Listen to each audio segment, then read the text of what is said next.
le deuxième Deluxe d'Amazing Spider-Man, celui qui concerne Dark Web. Alors, ce que j'ai fait, parce que je voulais vraiment être dans le mood pour le lire, histoire de vraiment rien rater, j'ai relu le premier Deluxe. Bon, je reste sur le même avis, hein. Voilà, je ne comprends pas pourquoi c'est autant descendu en flammes sur le premier Deluxe. Voilà, le deuxième, on va en parler, et j'ai lu en même temps le troisième tome de Venom sur Dark Web, et je vais vous expliquer pourquoi je l'ai lu. Et puis on va parler aussi de crossover, parce que là franchement le crossover, voilà. Bon, donc le premier Amazing Spider-Man, je fais l'impasse, je vous en parle pas, j'ai déjà fait une vidéo, voilà, mais je l'ai relu en prévision de ça. Donc là-dessus, il se passe plein de choses là-dedans. Le premier épisode est lié aux X-Men et au premier Hellfire Gala. Donc c'est un épisode, voilà, on voit Wolverine, Spider-Man se battre ensemble, voilà. Ensuite derrière, on a un épisode qui est lié à XE. Donc il faudra que je le lise ça aussi, hein. C'est l'absolute est stocké, il faudra que je prenne le temps de l'ouvrir et de le lire. C'est pas mal, bon c'est pas le destinateur habituel, donc mais bon c'est honnête.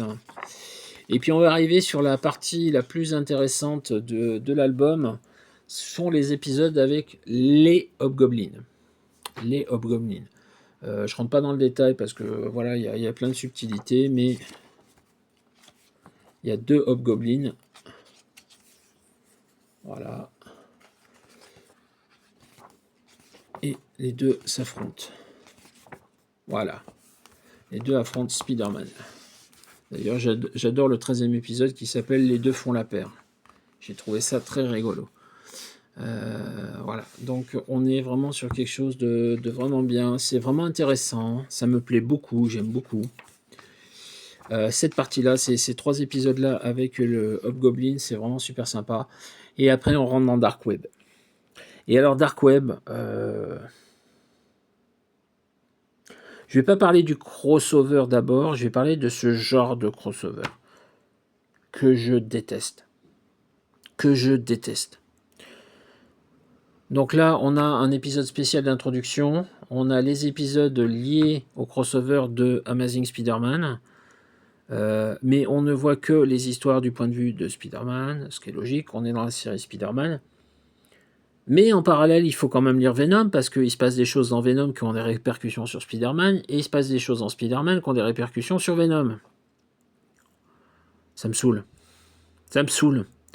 Je préfère tellement les crossovers où on a une mini-série sur les événements principaux, où tout ce qui se passe dedans, et où les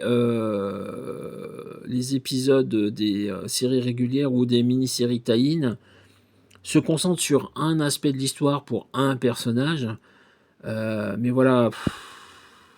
Donc il se passe des trucs, et puis on comprend pas parce qu'il faut lire les autres trucs.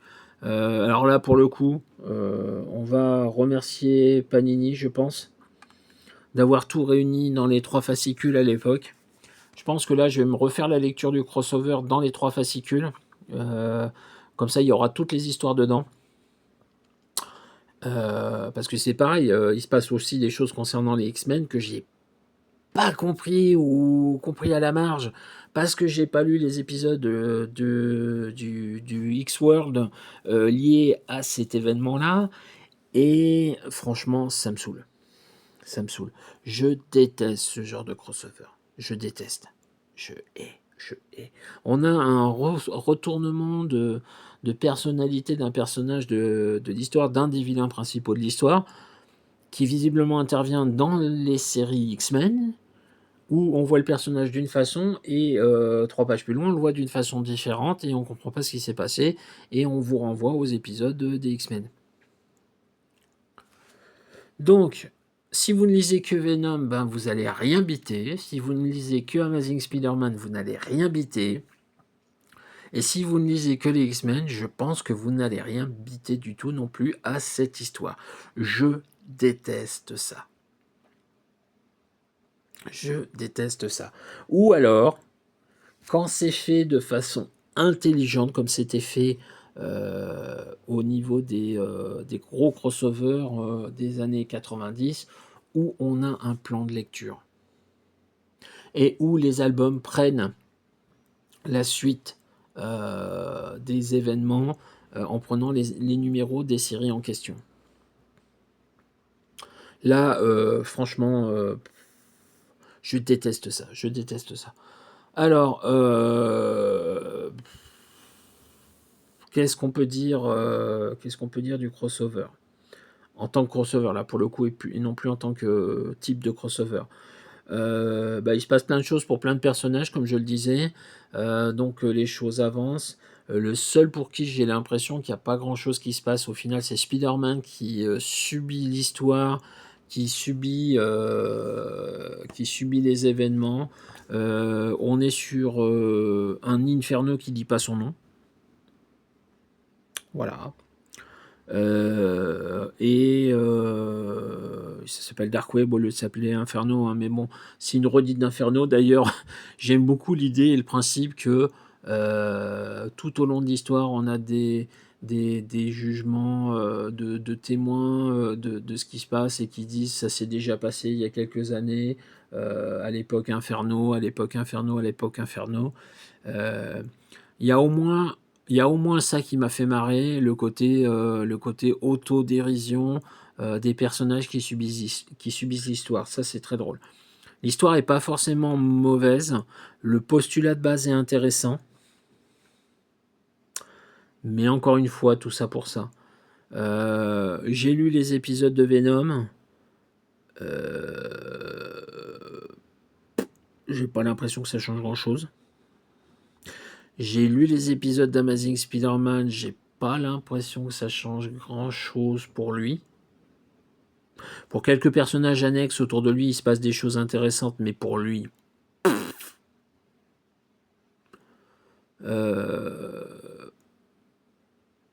En fait, c'est bizarre parce que on est sur des histoires de super-héros, donc rappelons-le quand même, le principe de base, c'est le super-héros, c'est le personnage qui se dépasse pour arriver à vaincre son adversaire et à résoudre la situation.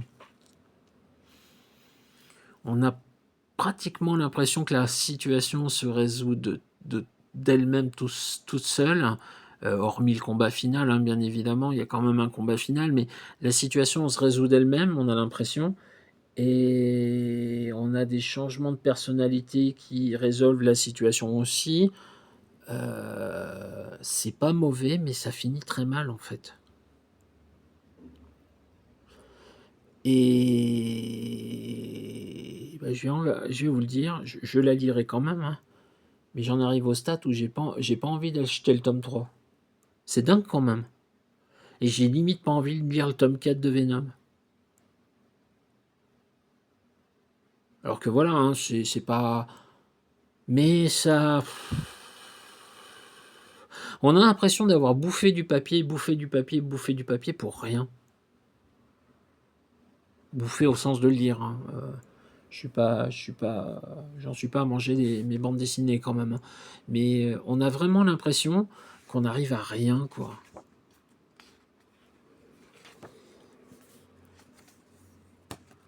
Voilà, il se passe des trucs, il se passe des trucs, et puis il se passe des trucs, et puis il se passe des trucs, et puis au final rien, quoi. Double page noire, c'est... Ouais, voilà. Encore une fois, je vais rester sur mes 3 épisodes de Hobgoblin qui étaient vraiment super intéressants, qui m'ont vraiment fait plaisir, qui me donnent envie d'en lire plus sur cette histoire-là, sur ce qui se passe. Tout ce qui a pu se passer avec Casm, avec la Goblin Queen, avec les X-Men et avec Venom, j'ai envie de tirer un trait dessus et de passer à la suite. Et encore, j'ai même pas envie de passer à la suite, quoi. C'est dingue, non?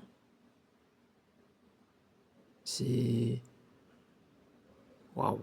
Je vais vraiment faire l'effort de lire le crossover, je vais finir quand même le Ghost Rider avant parce que le Ghost Rider, je me fais vraiment plaisir dessus. Mais je vais vraiment essayer de lire le crossover, dans les fascicules dans l'ordre, avec toutes les histoires, tous les tie-in et j'espère vraiment que ça va être beaucoup plus agréable que ça parce que c'est à la limite du compréhensible et c'est pas agréable du tout, hein. C'est pas agréable du tout. Enfin voilà, c'est pas un coup de gueule, c'est plus un peu de dépit là. Là, je suis dépité. Ça me je suis resté 3 4 jours sans lire, hein, après ça, hein, tellement ça m'est tombé des bras, hein. Et puis, enfin, quand je dis que ça je suis resté 3 4 jours sans lire, c'est-à-dire que j'ai lu l'Amazing Spider-Man, je me suis dit: «Mais attends, voilà», et puis je me suis mis tout de suite dans le Venom, donc j'ai lu les épisodes qui étaient avant le crossover, dans le tome 3 de Venom, et puis j'ai lu les épisodes de Venom, et puis là, c'est vraiment, mais ah bon? Vraiment? Non, j'ai pas aimé la blague là. Là, j'ai pas aimé la blague. La blague m'a pas fait rire, hein. Donc, ben, on va voir la suite, mais ça me laisse plus que circonspect cette affaire-là. J'espère vraiment que le tome 3 de Spider-Man, et le tome 4 de Venom vont être intéressants parce que là, sinon, pour le coup, waouh, waouh. Bon, allez, fin de cette vague-là, donc il y aura quand même un certain nombre de vidéos avec les vidéos en retard que j'ai pas postées. Il y aura des vidéos HeroClix à côté, et puis ben, rendez-vous, je pense, là on est pratiquement à la fin du mois de mai, j'irai chez mon libraire, je pense dans pas longtemps, mais j'aurai pas eu le temps de dire grand chose d'ici là, donc je ferai sûrement des vidéos que fin juin, début juillet maintenant. Allez, à bientôt!